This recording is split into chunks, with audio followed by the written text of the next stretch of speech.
everyone. Welcome to the kickoff webinar for the National Alliance to End Homelessness Rapid Rehousing for Youth Learning Community. As you can see from this agenda, today's webinar is going to be jam-packed with a lot of information, so we'll go ahead and get started. But a few housekeeping items to begin with. All lines are muted except for panelists when they are presenting or answering questions. You can enter questions at any time in the box on the lower right of your screen. And as you can see in the agenda, we will have an Ask a Provider section. Those questions should specifically be targeted to providers and relate to issues of practice implementation of youth rapid rehousing. I'm Mindy Mitchell. I'm a program and policy analyst here at the Alliance whose focus is youth homelessness. I'm joined by my colleagues Jen Saunders, who is Senior Program Officer over our larger Rapid Rehousing project, and Anna Blasco, one of the great Rapid Rehousing Technical Assistance Specialists on our capacity building team. You'll also be hearing later from Norm Suchar at the HUD SNAPS office, and most importantly, you'll be hearing from several providers who have been doing youth rapid rehousing for a few years now and will be able to share their expertise with the community. They will include Julie Bach from Pathfinders in Milwaukee, Wisconsin, Derek Wintorf from Friends of Youth in Kirkland, Washington, Erin Wixton from The Link in Minneapolis, Minnesota, Kathy Tillotson from Build Futures in Huntington Beach, California, and Rhiannon Bardsley from Northwest Youth Services in Bellingham, Washington. So I'm going to tell you guys, this community was formed because every time I talked to all of the amazing providers across the country who are implementing youth rapid rehousing programs, I'm always so inspired by their ingenuity, their determination, their belief in the young people that they serve. And there's been so much attention paid to rapid rehousing as a systemic response to move people quickly out of homelessness and the development of best practices in that response, but not as much to the lessons learned by youth providers who are adapting the model for young people. So our hope with this learning community is that it will begin to change all of that. Ultimately, we just want to improve knowledge and understanding of rapid rehousing as an effective model for ending youth homelessness. And specifically, we want to increase the understanding of youth rapid rehousing practices that are happening across the country and improve the system's responses to rapid rehousing for youth. And we also heard from all of you what your goals are for this learning community. So these are the ones that surfaced again and again on the surveys that you completed, and we will hope to meet all of these goals over the next few months as a result of our online meetings and other forums in which we can interact as a community moving forward. So we'll get started now with just a quick overview of rapid rehousing in general. Again, over the course of this learning community, we'll explore how these general lessons about rapid rehousing either differ or are similar when serving youth in rapid rehousing. So rapid rehousing is an intervention designed to help people quickly exit homelessness, return to housing in the community, and not become homeless again. We help clients find housing, pay for housing, and stay in their housing.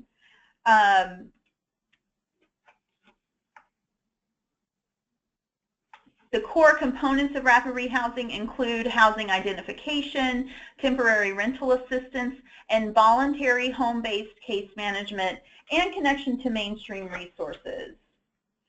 Importantly, rapid rehousing is a housing-first intervention. These are some core philosophies about rapid rehousing program design. These principles, standards, and philosophies that will follow in the rest of the presentation come from the Alliance's Rapid Rehousing Performance Benchmarks and Program Standards documents. Those standards were based on what is currently considered promising practice by the National Alliance to End Homelessness, the Department of Veterans Affairs, Department of Housing and Urban Development, U.S. Interagency Council on Homelessness, APT Associates, other federal TA providers, and nationally recognized high-performing rapid rehousing for youth providers, including youth rapid rehousing providers. So a rapid rehousing program philosophy and design means that programs should coordinate and participate fully with broader homelessness system and engage as many households in the community as possible. The intervention is designed for and should be flexible enough to serve anyone who is not able to exit homelessness on their own. And because it's a housing first model, programs should not screen out households based on scores on assessments or criteria that are assumed but not proven to predict successful outcomes. These are things like income amounts, employment, criminal history, evidence of being motivated to succeed in the program, things like that. And participants in rapid rehousing have all the rights and responsibilities of tenancy. So we're quickly going to go through the core components of rapid rehousing, and then Julie Bach from Pathfinders is going to tell you about how they work in practice in an actual youth rapid rehousing program. And these core components were developed in collaboration with and endorsed by the National Alliance to End Homelessness, USICH, HUD, and the Department of Veterans Affairs.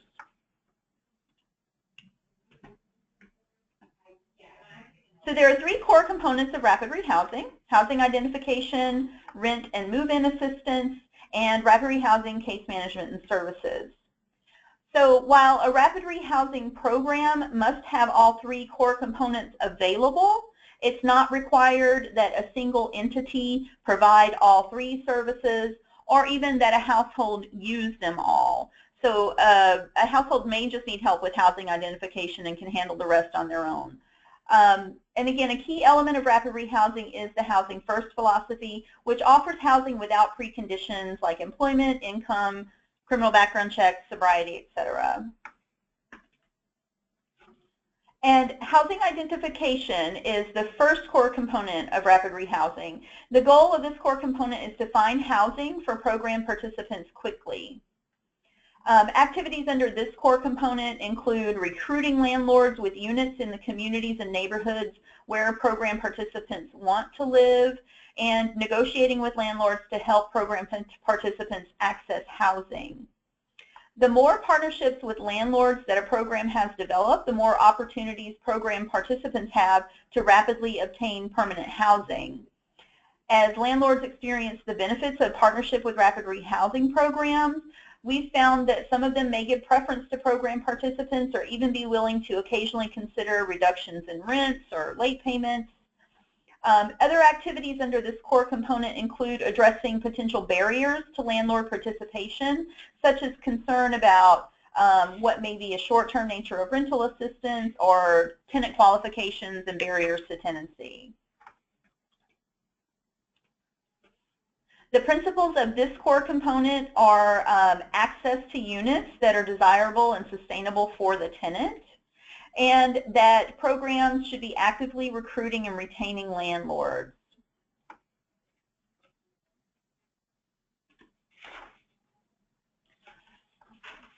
And some incentives for landlords for participating in rapid rehousing programs include the ability of the program to be able to respond to the landlord's concerns about making sure the rent is paid on time, handling any lease issues that come up, paying or repairing for damage, functioning as a mediator in cases of conflict between the landlord and the tenant, or the tenant and other tenants in a building. Another incentive is that case managers conduct home visits. They meet with clients in their homes, and so they're able to see any issues that are coming up without the landlord having to get involved. They can help assist when tenants move out, even doing that without a formal eviction. And rapid rehousing programs can come to be seen as a way to fill vacancies with program participants when other participants move out. Some enhanced incentives that programs have found that are helpful for landlords renting to participants with high barriers, which some people think of youth as, are co-signing a lease or offering to pay for or repair damages that may occur to a unit. The second core component of rapid rehousing is the rent and move-in assistance, the financial component.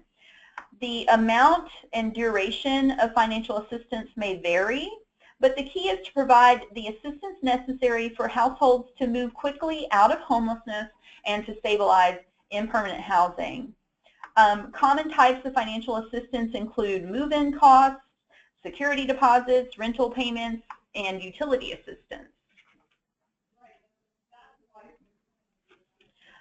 The intent of the rent and move-in assistance component of rapid rehousing is to enable the quick resolution of an immediate housing crisis.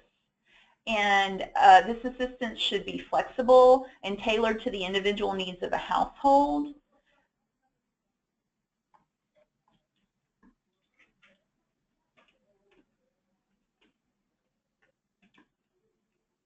Oh, sorry, I went the wrong way. There we go. And standards for this core component include providing participants with the minimum necessary so that you're able to serve the maximum number of households in the community.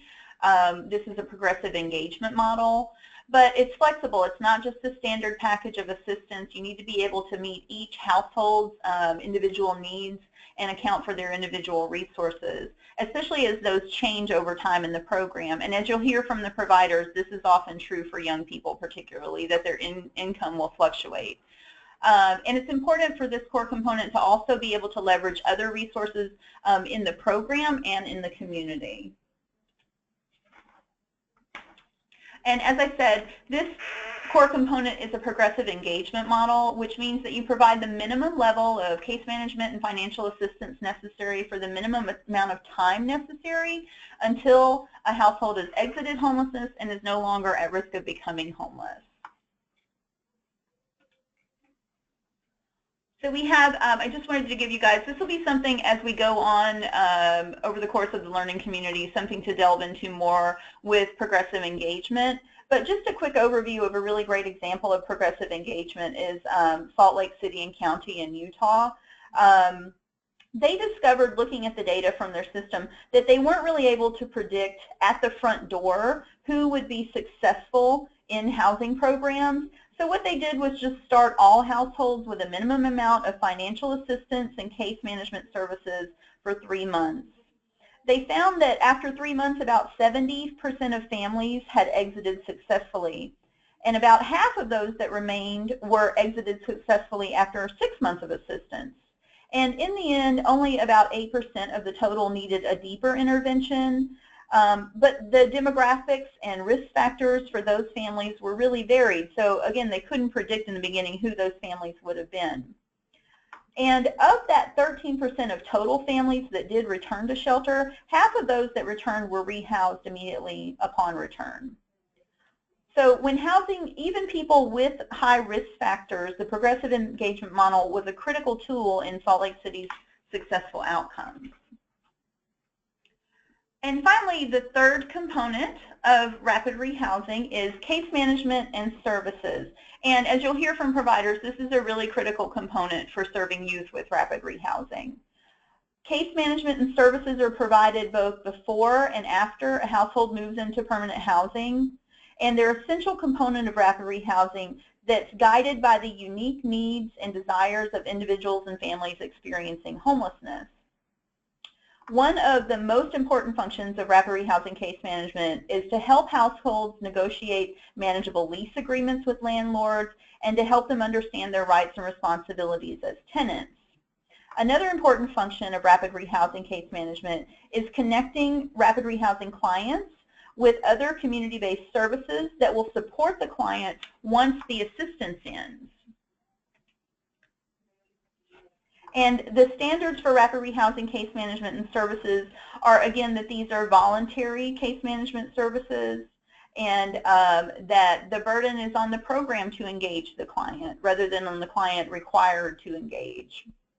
And case plans under rapid rehousing case management and services, again, are focused on addressing barriers that would keep a client from retaining their housing after services end. There are steps that both the case manager and participant will take that outline immediate and short-term goals for the client. And it's a strengths-based approach. And the key, again, is successful client engagement and connecting them to natural supports in the community. So this is just an example of the different community connections that are available and that case managers in rapid rehousing programs look to connect clients to. And many more are out there, including food pantries, assistance with bills, finances, counseling, church, vocational training. The case manager in a rapid rehousing often can function as a broker to help connect client with resources in the community.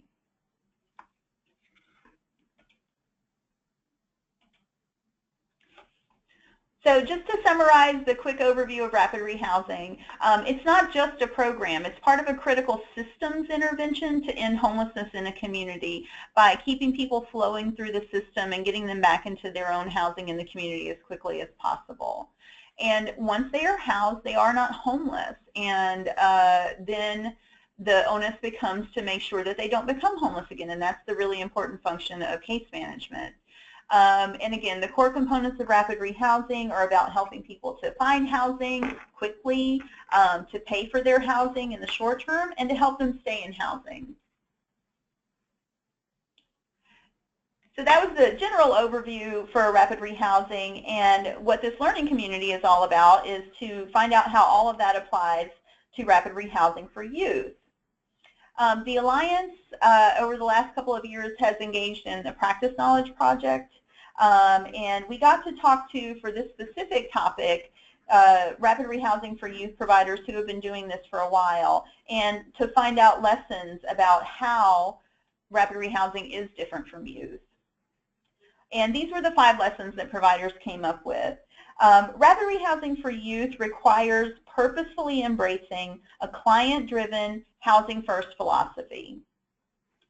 Landlord engagement is crucial to implementing a successful rapid rehousing for youth program. And providers say rapid rehousing can work for youth, but it will need to be a little bit different from the adult rapid rehousing model, so there will be some tweaks. And that's some of the things that our providers will share with you over the course of this learning community. But like I said before, getting services right is the key for youth success in rapid rehousing.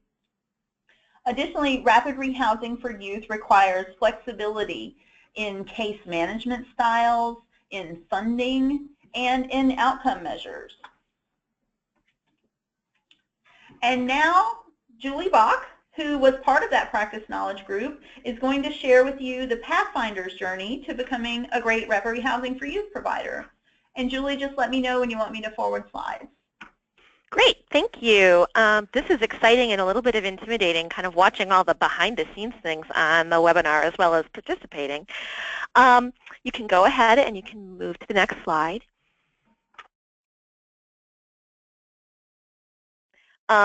For me, and for Pathfinders, I came up with these 4 bullet points for really rapid rehousing basics, much of which has already been covered. I think the main thing that is really important is the 4th bullet point, age and development appropriate.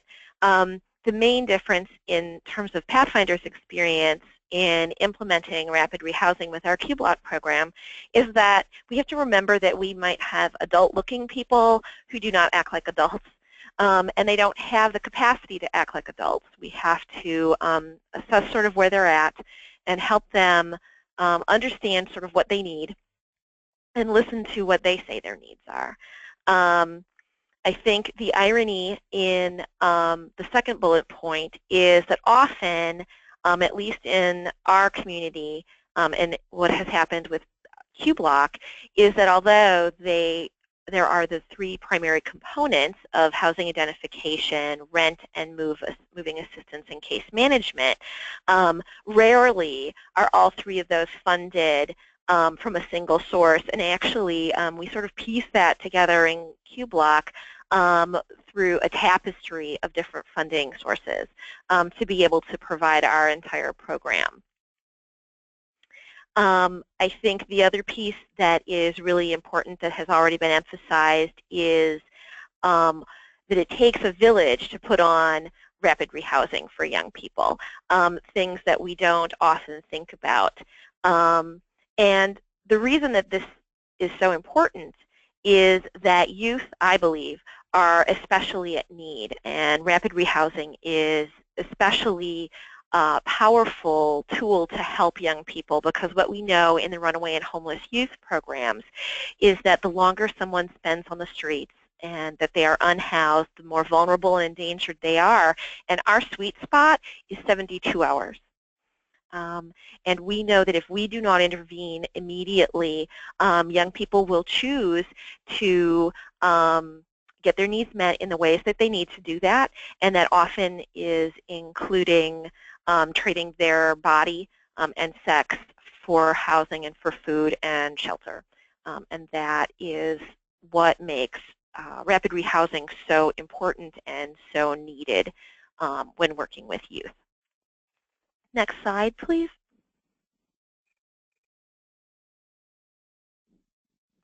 So for Housing First for Youth, it really comes down to these bullet points.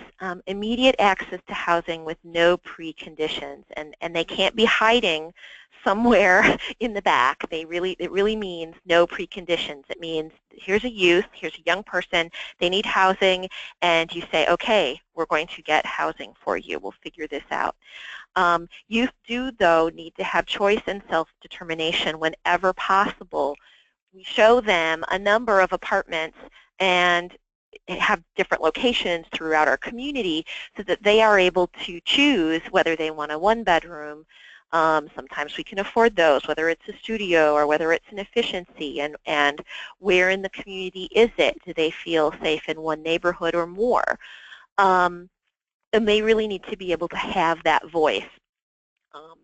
We really take a positive youth development orientation where we see that it's not just that we're giving them choice and that's our power, but that they're entitled to this choice and that they are seen as assets and that they really are able to be partners with us as we move through this.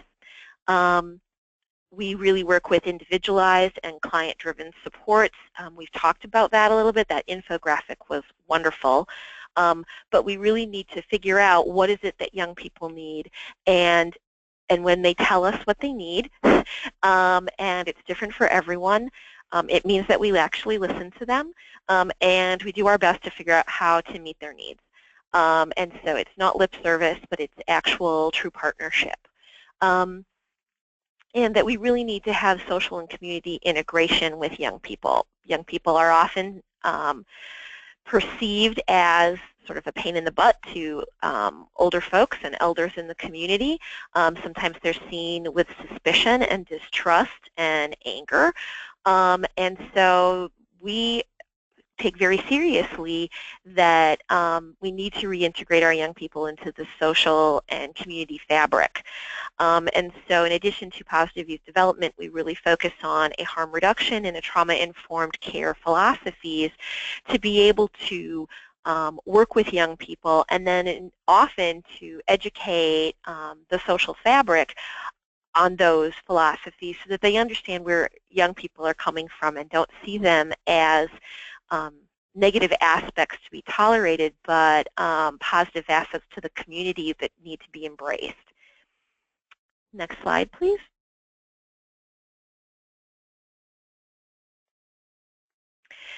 So some of the key ingredients that we've found is engagement. Engagement is the expectation. It's not a requirement, and it sits on our shoulders, not the young person's shoulders. So if we don't see people as disinterested, we see them as if they're not engaging with us, that means we need to change our tactics, we need to change our ideas, and we need to change how we're executing what's going on. What seems to fit for one person is not going to fit for everybody, and in fact that's very much back to that we have to have individualized plans for every young person. There are some key pieces, and some of those are the points below, but you have to be willing to have that flexibility.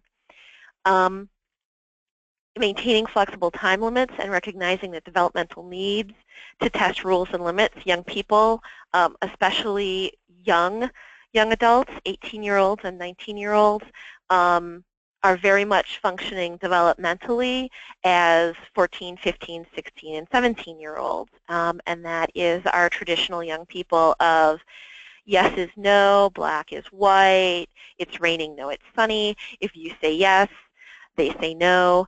And so we need to not get into thinking that that's a problem, but recognizing that as regular course and embracing that that in fact is where they're developmentally at, and that we can honor that that's where they're at and still continue to work with them.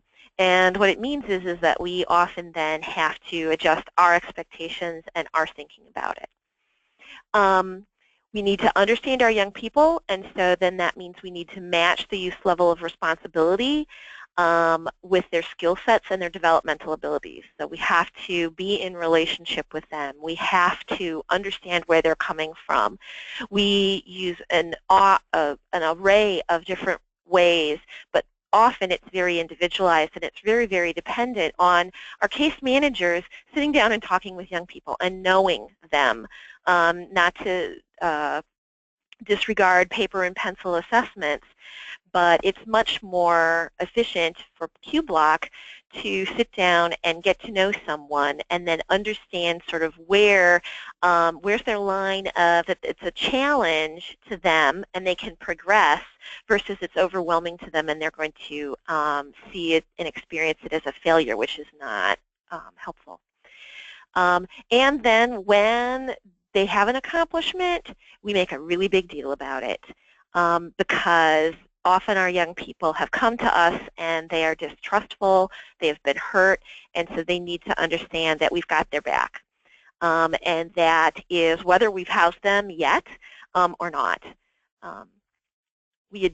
So essentially, we are addressing the young person's total well-being, and we're really trying to help them gain the critical thinking and the life and vocational skills that they need to move forward so that when they're done with Q-BLOK, they're going to be able to stay housed, they're going to have made progress on their goals that are around.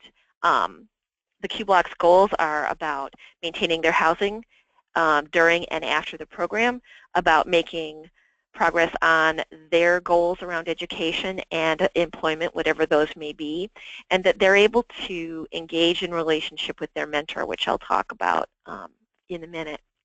And those are the main program goals that we look at for everybody, and those are what many of the young people come to us and ask for in terms of what they say they want to work on.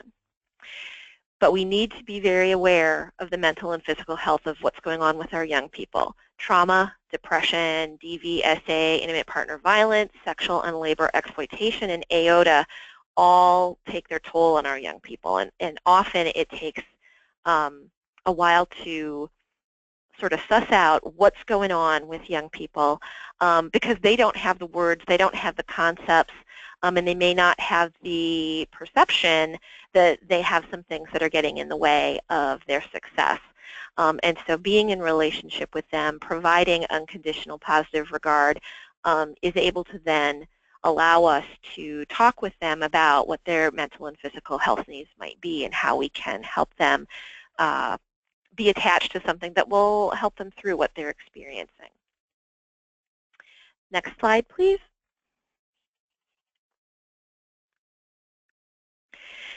So Q-BLOK was a rapid rehousing model program before we really thought about rapid rehousing and housing first. Q-BLOK was in planning for over 2 years. We had a community funder convene us, and we worked with partners to look at what was the LGBTQ+ housing issues in Milwaukee. And what we really found was, although we had 2 runaway and homeless youth shelters with a maximum of 16 beds, that was minimally providing safety and intervention to LGBTQ young people under the age of 18. And then when they turned 18, our shelter system and housing system was completely unprepared to meet their needs. And so consequently, we took 2 years in planning. Of course, planning never goes as you think because, of course, we then planned for 2 years, thought we were going to have a pilot program, and we ended up rolling out a program of 25 slots for housing. So who do you think? But the planning was really important because we could then anticipate what we knew each other well enough, and we could anticipate possible bumps in the road. Additionally, we prepared. We looked at evidence-based interventions, what we wanted our needs assessments to look like, and what did we conceptualize as our individualized case management. And that all of those things have changed in the years since Q-BLOK started, which was 2009.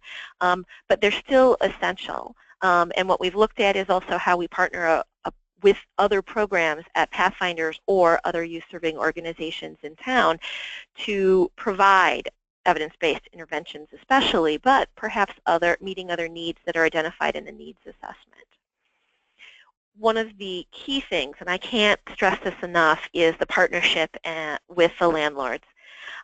We started out with multiple landlords involved with Q-BLOK. That was challenging in many ways, because we didn't have deep relationship with the landlords. So our young people tended to not be successful with those landlords, and the landlords tended to be intolerant of what are actually developmentally appropriate behaviors from our young people. So we switched our tactics and leaned in very strongly with Jamila, which is our Jamila landlord. And they are our sole landlord for Q-BLOK. And Q-BLOK is a small enough program. We have 9 slots currently. And so we have worked with Jamila. They've, in fact, trained their staff in housing first and in trauma-informed care so that they can be a better partner with us, which I find immensely gratifying and quite surprising, frankly. But what we know is when we lean in and have a strong partnership with our landlord, they call us when they see concerns happening, and they don't let things bubble, and they don't let things wait until a breaking point. And so that is successful for Jamila from a stewardship of their property standpoint, as well as success for our young people in their properties and our program standpoint. And lastly, support is incredibly important. Our mentors is a significantly unique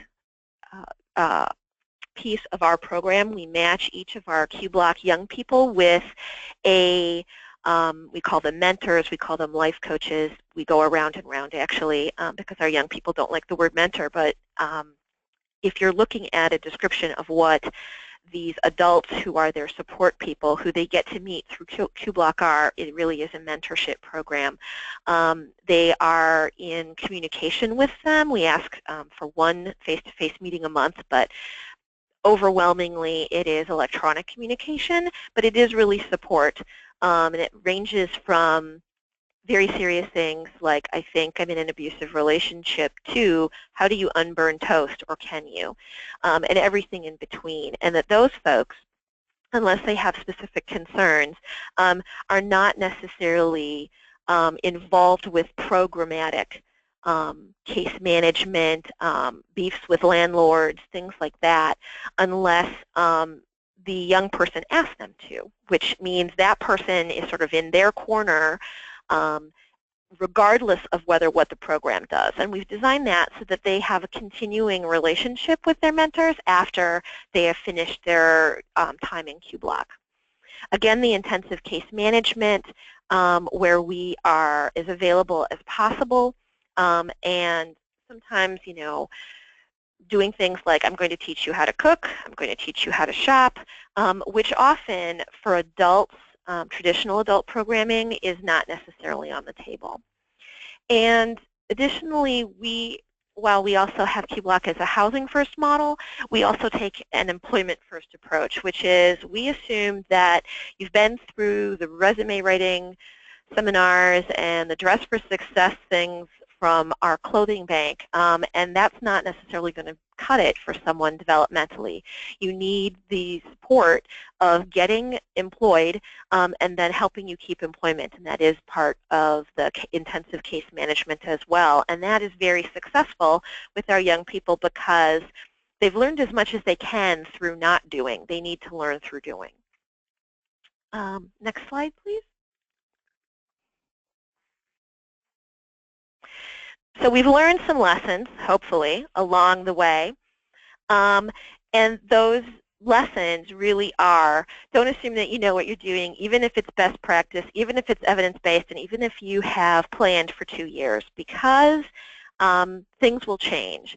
Young people will change. There are sort of free radicals that bounce through the universe that impact you, that even if you've done the best planning that's possible, they are unavoidable but will impact you. Don't let them shake you. Pick yourself up and keep looking at what you're doing. And also, nothing against best practice, but best practice is what works for your program. And so if you need to tweak, which often with young adults you do, then you do it based on sound judgment that your staff and the young people tell you need to change. Second bullet point is design, implement, evaluate, repeat. It is a never-ending process, especially with young people, that what sounded really good a year ago or 2 years ago when you were working on the program doesn't work because the cohort of young people and their experience of the world is very, very different.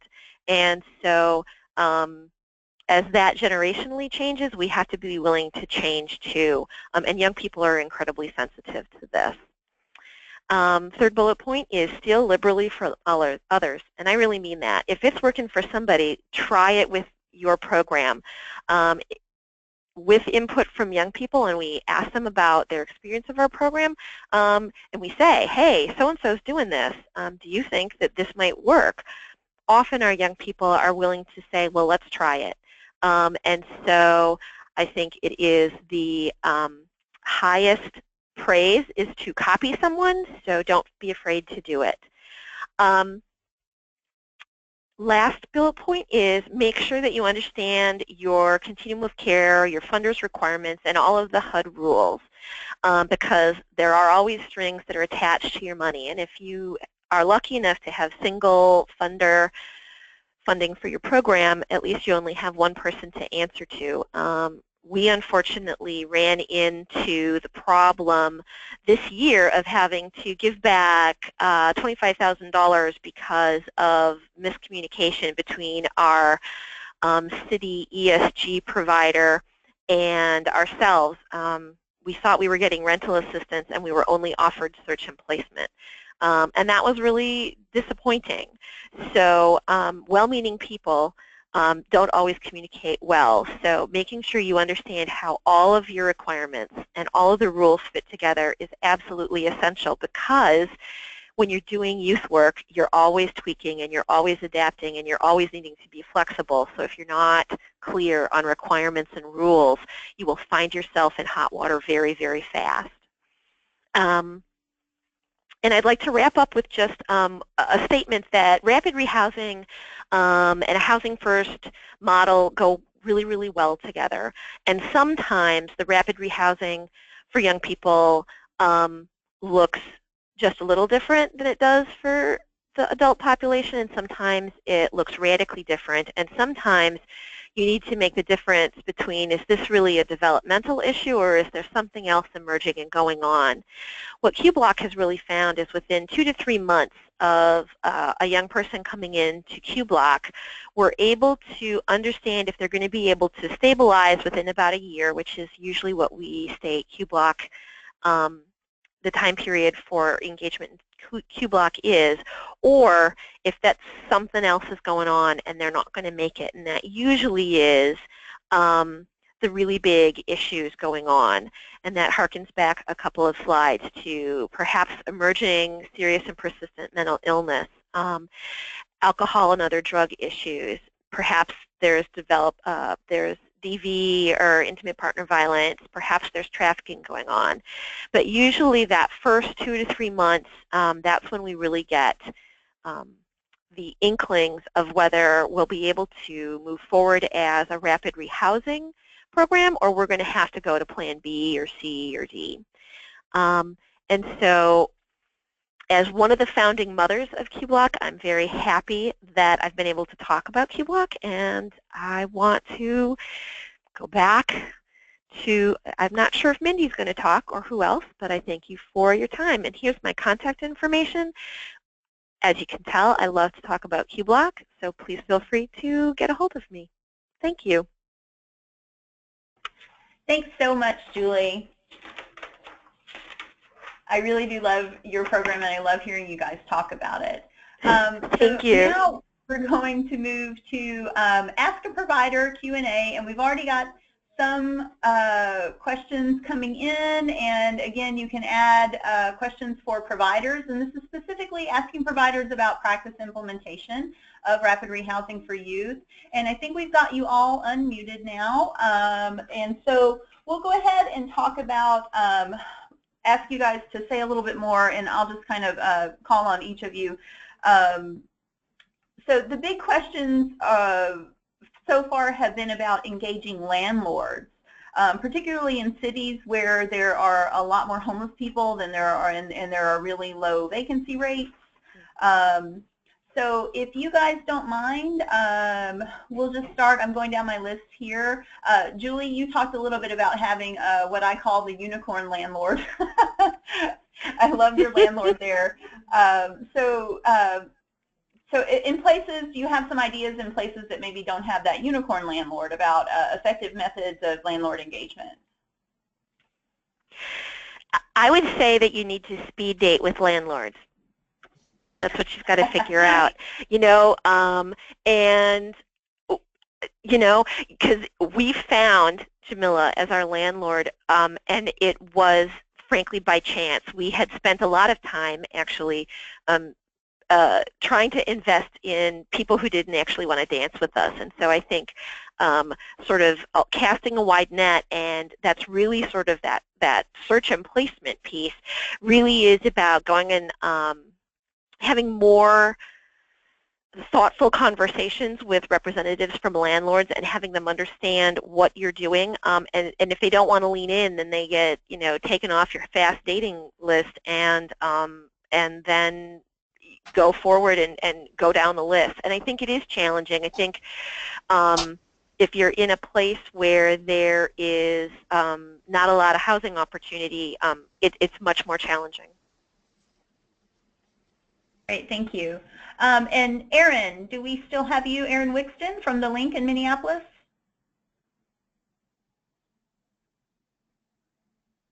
Erin, we unmuted you from our end. Are you muted on your end? Okay, how about Derek Wintorf from Friends of Youth? Yeah, still here. Do you want to talk a little bit about what you guys do for landlord engagement in your rapid rehousing program? Sure. I mean, I don't know if I have a whole lot new to add. We're in a really tough rental market, and so it is really, it's just difficult to find folks, but it is a lot of the same stuff that Julie just walked through. We don't have one. There's a couple of folks that we've worked with most closely in our what was rental assistance kind of transitioning to rapid rehousing program. And the challenging thing, I think, for us is when a young person comes in and wants to live in an area and we can't find places where landlords want to work with us because we've got a big geographic area and it's a challenging rental market. So that's some of the stuff that we usually run into. That's some of the biggest challenge, but unquestionably finding those partners that want to work with you. And it's also history of working with them that makes a difference. So if they're hesitant but they say yes, and then you go in and have a good experience, even if that young person has issues and causes some challenges for the landlord, being there quickly with support, both financial and just personal time, our staff being present, that makes a huge difference, and then they begin to trust you, and that trust matters. So, yeah, I don't know if I have a whole lot new to add other than, yeah, in a really tough rental market, your partners are so critical. Great, thanks, Derek. And I think we have Erin now. Nope, still can't hear Erin. Okay, I'm going to move on to another question that we had from the audience. I have, Mindy, in Orange County, we have a very tough rental market, and we address that. And so what are some of the steps that you guys do? This is Kathy from Build Future. Yeah, in Orange County, we have one of the highest rental costs and very, very low vacancy rates. So getting the kind of housing that some of the others are using is virtually. So we had to deal with shared housing and sober living situations. So basically renting basically shared housing, shared rooms.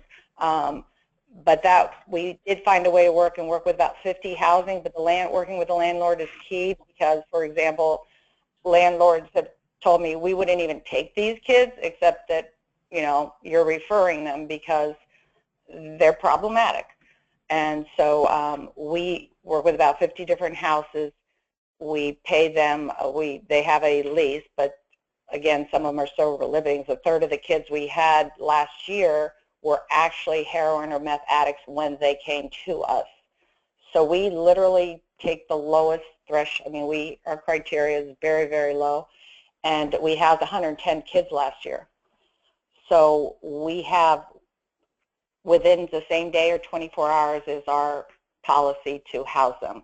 We truly believe housing, as was mentioned earlier, I think by Julie, it's dangerous out there on the streets, so we think we need to house them right away. So it's a total different model, and but it's the only thing that's feasible in this, because there's even a studio's $1,100 a month just for a studio place.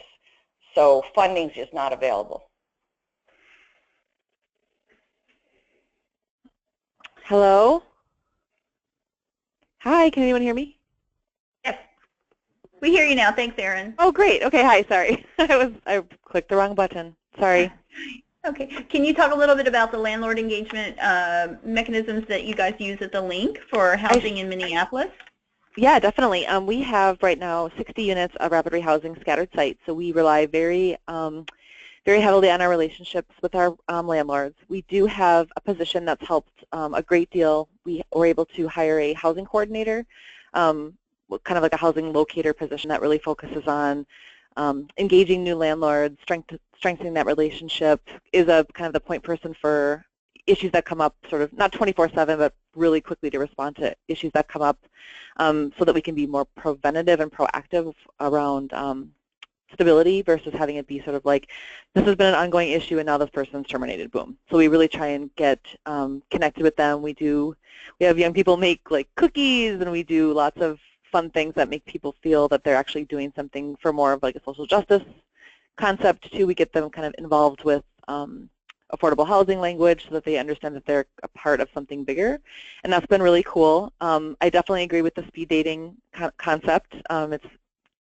It's kind of a trial and error. You learn really quickly who's going to be a great partner and an ally for the young people in our program, and who very quickly are in it for kind of the wrong reasons. And luckily we're able to then move on from those landlords pretty quickly. We try really hard to focus on the services that are offered that the staff and the program are able to provide, and we try to not sell the young person, because it feels a little exploitative to be like, we know you would normally not take a risk on this person, but and really instead, guarantee first month's rent and talk about the fact that they have a phone number that they can call pretty much at any time, day or night, if there's an issue that comes up, that we can help fill their units, that we can pay for damage deposits if they come up. So then really we're selling sort of more of like the link in our program and money basically a lot of the times, versus sort of like using young people as this like, I know we try not to exploit kind of their situation to make it the issue and the bottom line for the landlord, and that's been really helpful as well. Great, thanks, Erin.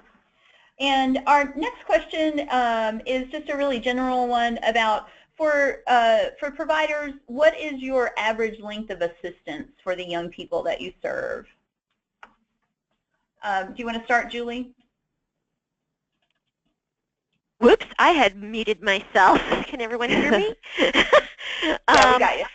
Great. Our average is about, we say that Q-BLOK is a year-long program, and what we find is that there's two different kinds of folks who come in. The folks who are able to sort of reorient themselves and they really need sort of a more traditional rapid rehousing, they're sort of in and out without about 9 months. And that's pretty good for young adults. And then what we see is people who stay in for over a year, and often that's a smaller group, and those are the ones that we often then have to find permanent supported housing for, because rapid rehousing isn't going to help them. They have emergent issues that are out of the scope of being able to be addressed in the short amount of time. Great, thank you. Do we have Rhiannon on the line? Yeah, hi, can you hear me? Hey, yeah, welcome. Okay. Thank you. So for you guys, what's average length of assistance? You know, it's very similar. So our average length is usually between the 9 months and 18 months. You know, it really just depends on the young person. And so one of the things that we notice as it gets longer, so I agree with that kind of reorienting. So there are the young people who can reorient themselves, maybe came with some skill sets already that help them move quickly through the program and not need as much case management or rental subsidy. And so I would agree, we're looking usually around that 6 to 9 months mark with them. And then we're seeing with some of the young people that stay longer that they even have multiple opportunities to get into housing. So if for some reason the landlord relationship with that young person doesn't work out and they do end up entering homelessness again, we stick with them and we try to learn from that experience for our own learning, and then also work with the youth on what they learned from that experience, and then we try again. And we have done with some young people, we've gone up to 3 years with that type of learning and relationship. And so I just want to say it's really flexible. I want to reinforce that even in this particular aspect of the rapid rehousing or the permanent housing for young people, is that we try to be as flexible as possible and learn every time, even if it doesn't work out the first time or the second time, that we just keep learning along with the young people. So sometimes that learning takes years. Great, thank you. And we have so many great questions, but we're running short on time. So I wanted to give you guys an opportunity to talk about another big question that's come up, and that's about doing a housing first model with services for young people, and what that looks like, what voluntary services look like, what happens when case management is not a requirement, but when you have high expectations for young people about engagement, and how you make that happen. Rhiannon, you want to go ahead and start this one off? I'm sorry, can you repeat that last part again? Just about voluntary services and having expectations for engagement, but not requirements. Oh, we require. No, I'm just joking. That's how you get around that. Well, you know, I think part of it goes back to, and I probably am preaching to the choir in some sense here, but I think part of it is just going back to, you know, starting with what the young person wants to accomplish and what they want to see out of their lives, and so not adding on any learning objectives that aren't in line with those goals seem to be the easiest and most effective way to link young people to additional resources or services that they may need or want. And again, right, there's not the arbitrary, like, having to do something within a time frame, but just letting them know these are all of the options that we have, and do any of these make sense for you, or any of these that you would like to participate in, excuse me, and just continuing to reintroduce those examples as we go along. So the relationship is long, and so, you know, offering all of that stuff up at the very first meeting is very overwhelming, and their needs may look different to them depending on month 1 or month 13. And so just continuing to have the conversations about what's available to them, and if they're struggling in reaching their goals, reassessing what's going on, and maybe a need will arise that they didn't identify before, and then they'll volunteer to participate in a resource or activity or a learning opportunity that they weren't ready for before. I'm trying to think about any other,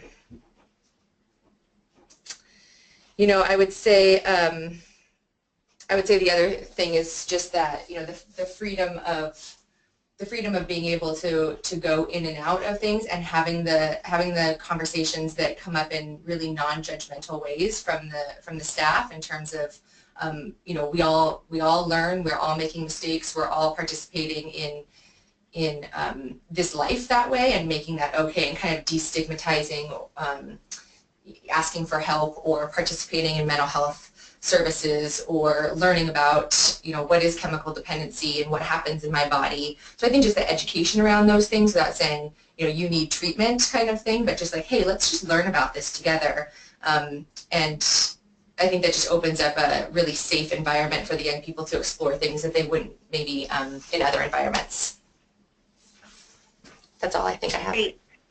Thank you, Rhiannon. We have so many more questions, and thank you guys for being a part of this short panel, and I trust that we'll be able to talk to you guys more in upcoming webinars as part of the learning community. So everyone who's on the webinar knows, as we move forward, we'll really delve deep into each of these issues of core components within rapid rehousing. So a lot of questions have come up that kind of fit into each of those 3 buckets, and we'll be able to delve more deeply into individual core components as we move forward. But for now, we're going to move on. We are really happy to be able to have Norm Suchar here with us today from HUD Snaps, and he's going to answer some HUD-related questions about youth rapid rehousing. And let me make sure I have Norm unmuted. Yeah, I do. So you're there, Norm? Yes, I am. Hi, Mindy. Thank you. Hey, welcome. Thank you for being here. So we got some questions from participants about specific questions that they had for HUD about youth rapid rehousing. So I wanted to go ahead and get started with one of the bigger ones, which is just why rapid rehousing? Why rapid rehousing in general, and why rapid rehousing for youth? So that's a great question. We try to do a lot of evaluation of our programs. We try to look at when communities are successful at reducing homelessness, what is it that they're doing. We also, have at HUD funded some studies that really sort of compare different interventions to each other, compare rapid rehousing, transitional housing, permanent supportive housing, other types of interventions. And so we to a large degree, follow the data, and it's shown us that for a lot of populations, rapid rehousing has been very effective. So that's certainly part of the answer. But another big part of the answer is that we have been engaging in a lot of dialogue with young people and young people who have experienced homelessness around the country. And we've been asking about the kinds of things they want to see in a program, the kinds of things they want in their lives. And to a large degree, we've sort of been following their lead. And it's clear that they're very interested in having a program like rapid rehousing. They believe in the housing first philosophy for themselves, and that this is a program model they're interested in participating. So the combination of the success that we're seeing in the data, but also just the conversations with young people around the country, lead us to think that rapid rehousing for young people is certainly a big part of the puzzle. Great, thank you, Norm. And can you tell us a little bit now, I think some of the participants in the learning community have pretty good knowledge about the ins and outs of COC versus ESG, but other folks are just getting started and maybe could use a little overview about the differences between COC rapid rehousing and ESG rapid rehousing, and then which young people are eligible in each of those?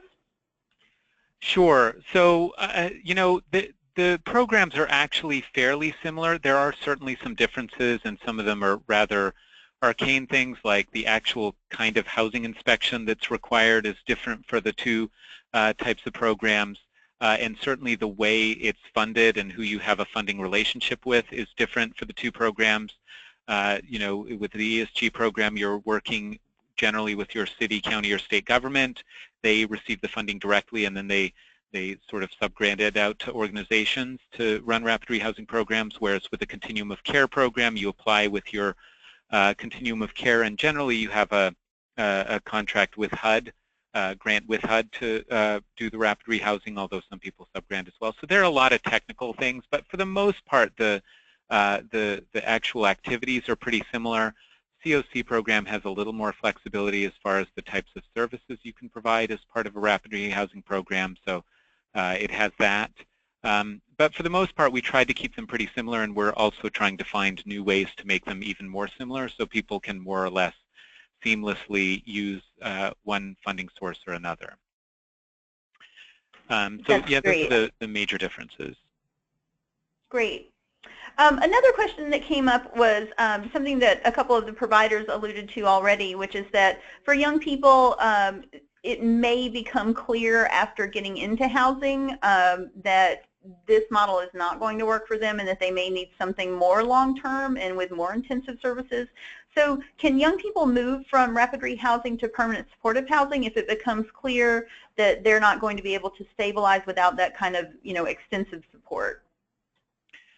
Yeah, so in a lot of cases they can, but you know, it's actually a very complicated question. A lot of our permanent supportive housing is dedicated for people experiencing chronic homelessness, and so you know, if it's a permanent supportive housing project that's serving young people, we would certainly want it to prioritize those young people who have had longer homeless experiences and who have disabilities. All our permanent supportive housing is required to serve people with disabilities. So, but there are certainly instances where people do move from rapid rehousing to permanent supportive housing, and we, you know, it's because so many of these circumstances are kind of unique. We often answer these questions sort of one at a time, and so we have an Ask a Question feature in our on our website that we, you know, if you have more specific questions, we can certainly, you know, we'll respond to your particular circumstances. But in general, if a young person would have been eligible for the permanent supportive housing program prior to going to the rapid rehousing program, then they would be eligible even if they are in the rapid rehousing program. So that's sort of the general rule. But again, there are a lot of little nuances there. And I think Mindy, I missed your earlier question about the who's eligible for these different, you know, for rapid rehousing in the ESG and COC program. In general, people are eligible if they're coming from the streets, if they're coming from an emergency shelter, or if they're coming from a situation where they're fleeing domestic violence or trafficking or some other, you know, life-threatening situation, or you know, basically if they're fleeing a dangerous situation. Then they're going to be eligible for the COC and ESG rapid rehousing. But you know, there are a few nuances there, and sometimes people will be eligible even if they don't fit one of those categories. But those are the general rules about it. Great, thank you. We also had a lot of questions come up about assessment tools and vulnerability scores. So do you guys know if there's a particular assessment tool or score that communities should be using to determine which young people should go into rapid rehousing? So I'm not aware of a great assessment tool yet. I know there's a lot of work being done on this. There's a tool, and you please forgive me if I don't get the parties right here, but I believe the University of Southern California and CSH are working on a sort of an assessment tool. Right. I think the sort of notion that you can find a tool that accurately predicts who's going to be well served by rapid rehousing is just not the way to think about it. I think the way to think about it is what you want is a tool that identifies individuals who are at high risk of harm, high risk of continued homelessness, and you just want to serve them. You're never going to be able to predict who's going to work in rapid rehousing and who isn't. And I think your earlier panelists sort of described that these things can go a lot of different directions, and it's really hard to predict at the beginning. So what you want to do is you really want to find those people who are at most at risk of harm, and just do your best to make the program work for them. And I think that we actually have some evidence with other populations that that approach of targeting people with the highest needs is the one that will ultimately get you the biggest benefit. Great, thank you. Another thing that often comes up when we're having conversations with providers about youth rapid rehousing is just a lot of questions about leasing. So can you talk a little bit about lease requirements for COC and ESG rapid rehousing? A lot of people would like to be able to do shared housing for young people, roommates, of course, which is a really developmentally appropriate way for young people to live. It's how most of us lived with in our own housing in our 20s, and me in my 40s, and even renting a room. So what does that look like for shared housing under rapid rehousing and leasing? So you absolutely can do that. It does get a little complicated with our programs, but it's not too bad actually. So the rules are the individual has to be on the lease, but doing it as a shared housing situation, you have to make sure the portion of the rent you're paying is a reasonable portion of the rent. But doing it as a shared housing situation is certainly fine. We do require that the young person who's receiving the rapid rehousing assistance is on the lease. But you can certainly they don't have to be the only person on the lease. And you can do shared housing situations, you can do roommate situations, you can have sort of,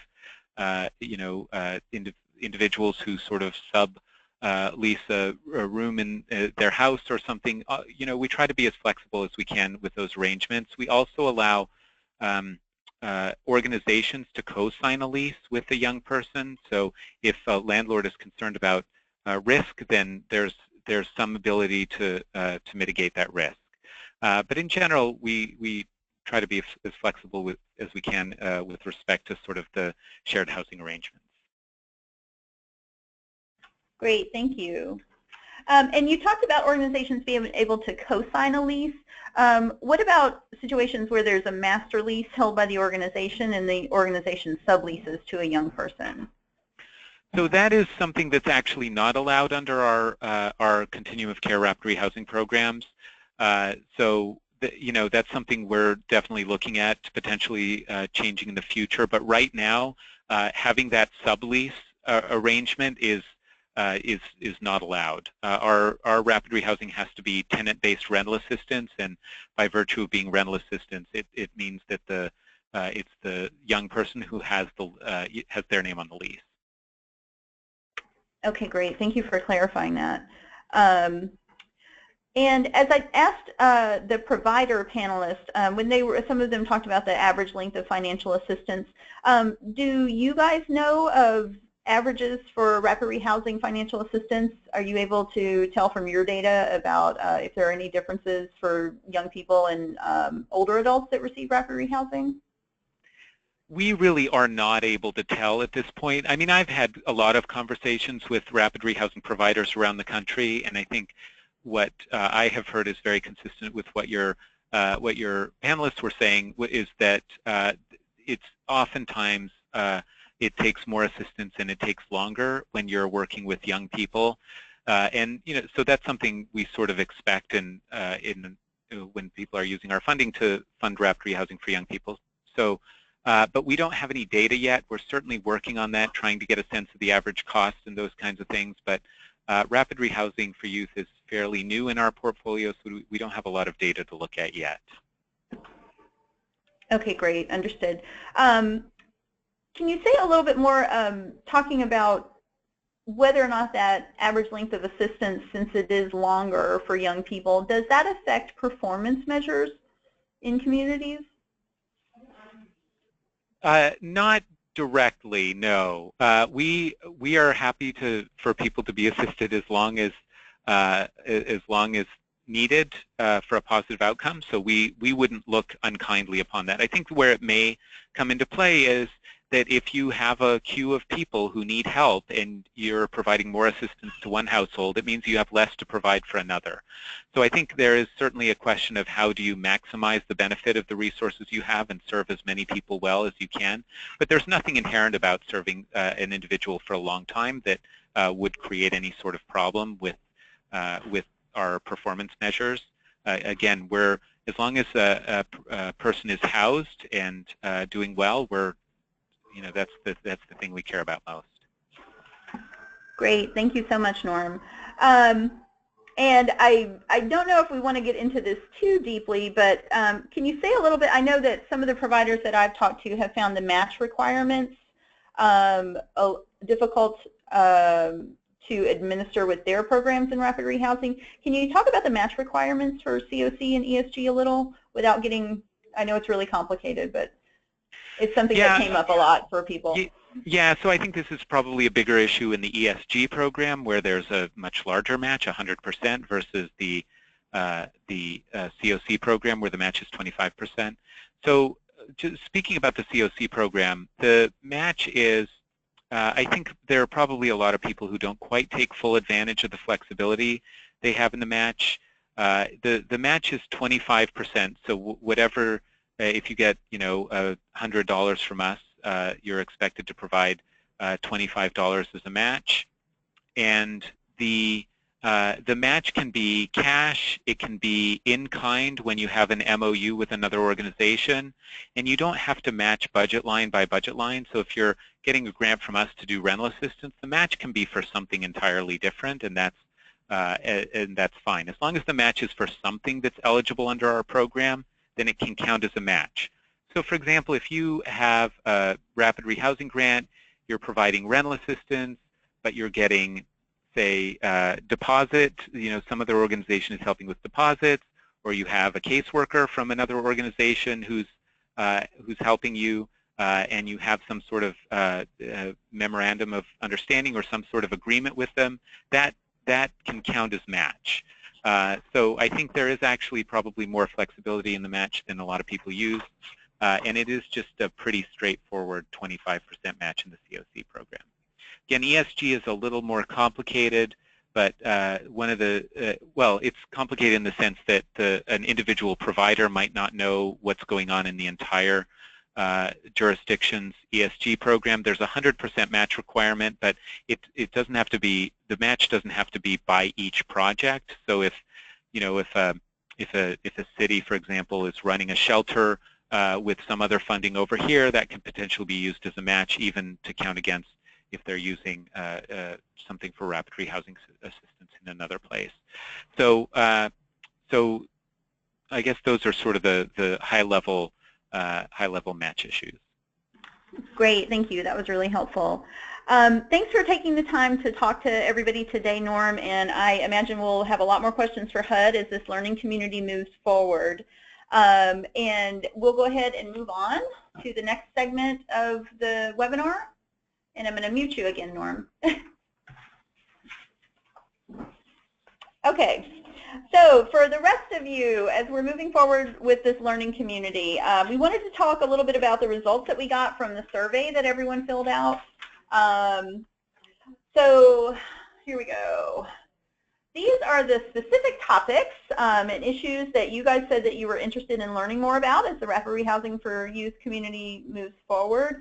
And these are the issues that we're going to use to shape our upcoming online meetings and the contents of the toolkits that we develop moving forward.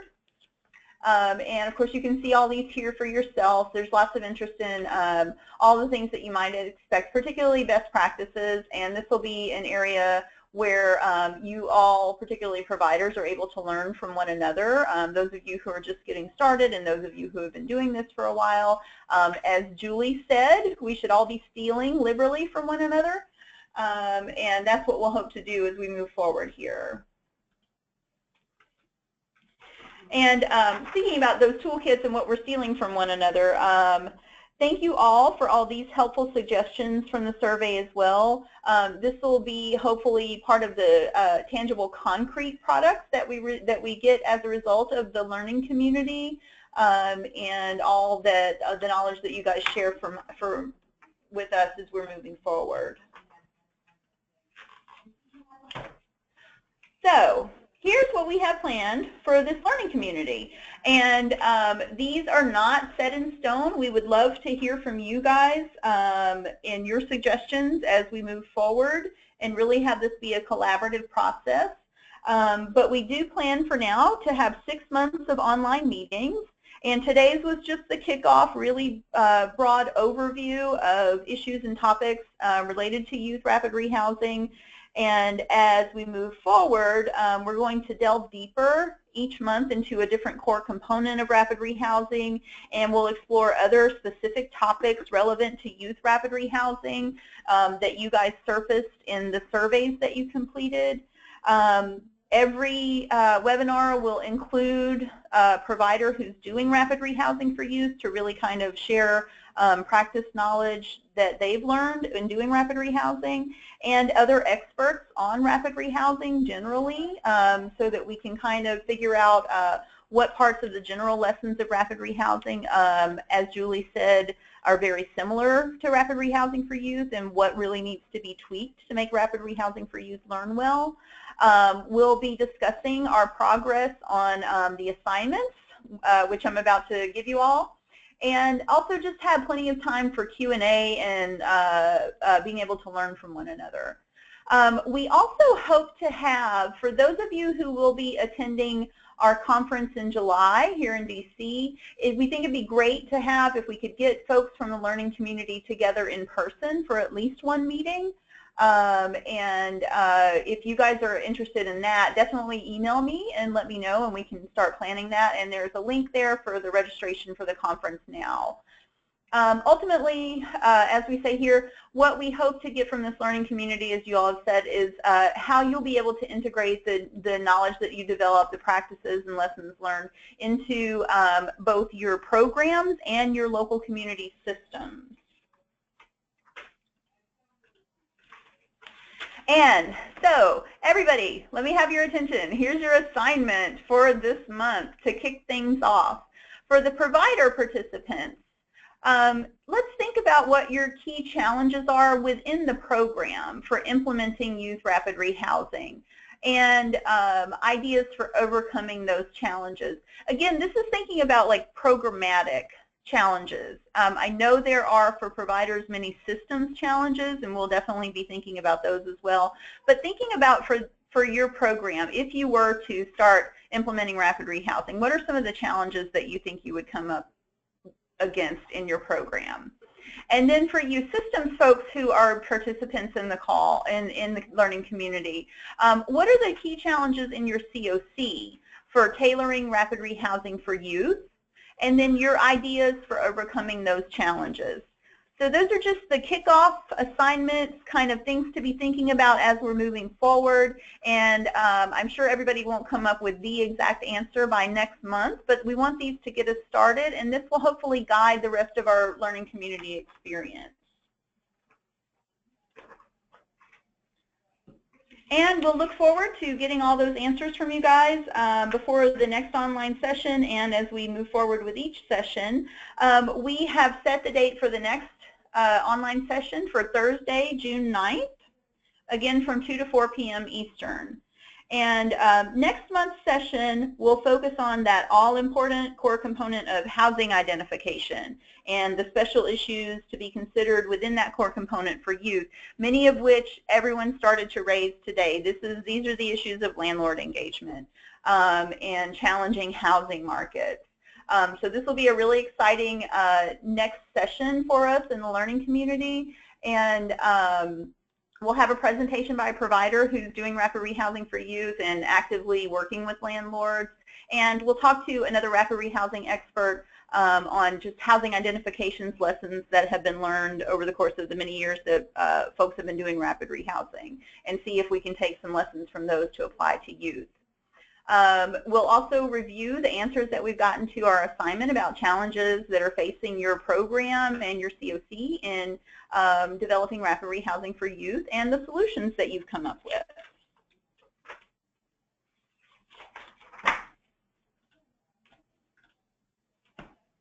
Oh, I went the wrong way. Okay, there we go. And so we're going to go ahead and close out today. Thank you, everyone, for participating. If you have any questions about the learning community moving forward, please let me know, or Jen. And for those of you who are participants, you're welcome to join our Facebook group and connect with other participants. This would be providers and systems administrators to share your ideas. There's lots of, already we've started to put some documents on and toolkits, and we'll be posting questions on there for folks. So it's a way for you to share with one another while we're not in our online meetings. Thank you all for joining us.